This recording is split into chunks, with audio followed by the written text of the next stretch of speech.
It started with a single strike, a targeted attack, one location, one moment.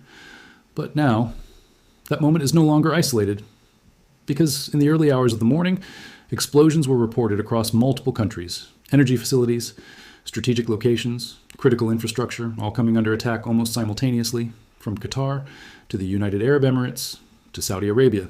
The conflict has taken a dangerous new turn, and for the first time, it is no longer confined to one battlefield. This is something bigger, something spreading, and the question now is not just what happened, but how far this will go. According to multiple reports, a series of coordinated strikes hit key energy infrastructure across the Gulf region. One of the most significant targets was the Laffan liquefied natural gas facility in Qatar, a location critical not just to the country, but to global energy networks. At the same time, other facilities in the United Arab Emirates and Saudi Arabia were also targeted. Explosions, fires, emergency responses, all unfolding within hours of each other. This was not random. This was coordinated. And it immediately raised alarms across the region, because hitting multiple countries at once is not just an attack. It is a signal. For weeks, tensions had been building, strikes, counterstrikes, escalation after escalation, but until now, the conflict had remained relatively contained, focused on specific actors, specific locations. But this changes everything, because when multiple countries are hit simultaneously, the conflict expands, the stakes rise, and the risk of a regional war becomes real. This is what analysts refer to as a turning point moment, the moment when a localized conflict begins to transform into something much larger. To understand how we got here, you need to look at the sequence. One strike leads to retaliation. Retaliation leads to escalation. And escalation leads to expansion. This is the pattern, a chain reaction, each step building upon the last, each action increasing the pressure, until eventually the conflict reaches a breaking point. And when that happens, it spreads, not by accident, but by consequence. The choice of targets is not random. Energy facilities are among the most sensitive locations in any country. They are critical to infrastructure, to industry, to daily life, and to the global economy. Targeting them sends a message of capability, a message of reach, and a message of disruption. Because even a small interruption can have wide-ranging effects, not just locally, but globally. This is how modern conflicts evolve. They don't always begin with large-scale wars. Instead, they escalate gradually, step by step, incident by incident, until suddenly, multiple regions are involved. What we are seeing now is that process in motion, an expansion, a widening of the battlefield. And once that process begins, it becomes much harder to stop.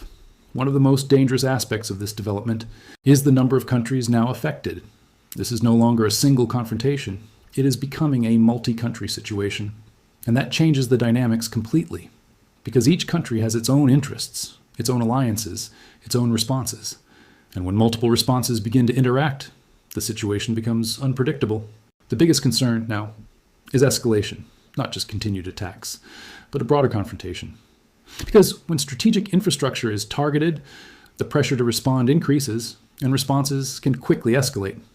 This is how regional wars begin, not always with a declaration, but with a series of events, each one raising the stakes. This is not just a regional issue. What happens here has global implications. Energy networks are interconnected, markets are sensitive, and any disruption can ripple outward, across continents, across economies, across political systems. This is why events like this are closely watched worldwide, because the impact can extend far beyond the region. For people living in these areas, this is not theory, it is reality. Fires at critical sites, emergency responses, increased security measures, and a growing sense of uncertainty, because when infrastructure is targeted, the effects are immediate and visible. Every conflict has phases, and this may mark the beginning of a new one. A phase where attacks are broader, targets are more strategic, and the risk is higher. Because once a conflict enters this stage, it becomes more difficult to contain, more difficult to predict, and more dangerous overall. This situation stands out for one key reason: simultaneity. Multiple strikes, multiple locations, multiple countries, all within a short period of time. This level of coordination suggests planning, strategy, and intent, which makes it significantly more serious. Right now, the situation is still developing. Responses are being considered. Security levels are increasing and tensions remain high. But the next steps will be critical, because they will determine the direction of this conflict: containment or expansion, stability or escalation. As the fires continue to burn and the smoke rises over multiple countries, one thing becomes clear: this is no longer a localized conflict. It is expanding, spreading, reaching new areas, and involving new players. And history has shown that once a conflict reaches this stage, it rarely moves backward. It moves forward, into uncertainty, into risk, into something much larger. Because wars don't always begin with a single moment.